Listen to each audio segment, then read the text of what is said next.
তো hello friends, তোমরা কেমন আছো? আমি ভালো আছি, নিশ্চয়ই তোমরাও ভালো আছো। তো চলো আজকে দুপুরের লাঞ্চটা তোমাদের সাথে শেয়ার করতে চলে এলাম। আজকে রেসিপি মাটন। তো চলো মাটনটা ধুয়ে নিলাম ভালো করে আগে,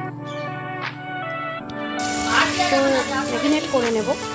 একটুখানি আদা রসুন বাটা দিয়ে দিলাম, আদা রসুন বাটাটা দিয়ে দিলাম, হলুদ গুঁড়োও দিয়ে দিলাম, অল্প করে হলুদ গুঁড়ো দিয়ে দিলাম, লঙ্কা গুঁড়ো অল্প দিয়ে দিলাম, কারণ যেহেতু আমরা বেশি ঝাল খাই না, তো অল্প করে লঙ্কা গুঁড়োটা দিয়ে দিলাম, জিরে গুঁড়োটাও দিয়ে দিলাম হালকা করে, পেঁয়াজ কুচি একটুখানি দিলাম, অল্প সামান্য তেল দিলাম, তার উপরে নুন দিয়ে দিলাম। তো চলো আলুগুলো ওটা ততক্ষণ ম্যারিনেট হোক। তো আলুগুলো একটুখানি অল্প তেলে একটু ভাজতে দিয়ে দিলাম আলুগুলো।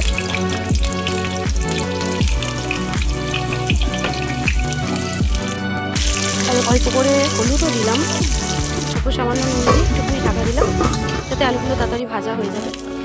তো চলো আবার তেল দিয়ে দিলাম, আলুগুলো নামিয়ে একটু তেল, অল্প অল্প করে চিনি 2-4টে দানা, আর পেঁয়াজ দিয়ে দিলাম, একটা তেজপাতাও দিয়ে দিচ্ছি। পেঁয়াজটা হালকা করে লাল করে নামিয়ে করে নেব, ভেজে নেব। তারপরে টমেটোও দিয়ে দিলাম, যেহেতু ওদের সব কিছু ম্যারিনেট করা ছিল, তো এর মধ্যে একটু কাশ্মীরি লঙ্কা গুঁড়ো দিয়ে দিলাম, আর সসও দিয়ে দিয়েছি, দিয়ে এটা একটু কষতে দিলাম। দিয়ে এটা ম্যারিনেট যেহেতু করা ছিল, এবার সব এবার দিয়ে এর মধ্যে দিলাম, দিয়ে এবার কষে নিলাম। এটা কষা হয়ে গেছে প্রায় শেষের দিকে।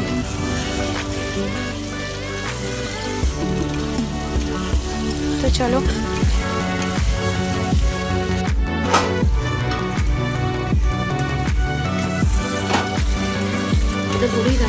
চলো কষা হয়ে গেছে আমাদের মাটনটা।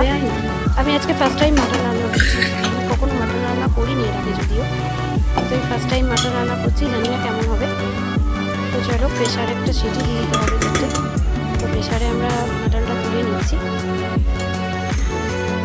মাটনটা প্রেশারে দিয়ে নিলাম। আলুগুলো দিয়ে দেবো ওর মধ্যে, যেহেতু আলুগুলো হালকা করে ভেজে রেখেছিলাম, তো ওর মধ্যে আলু দিয়ে জল দিয়ে হালকা করে নেড়ে চেড়ে।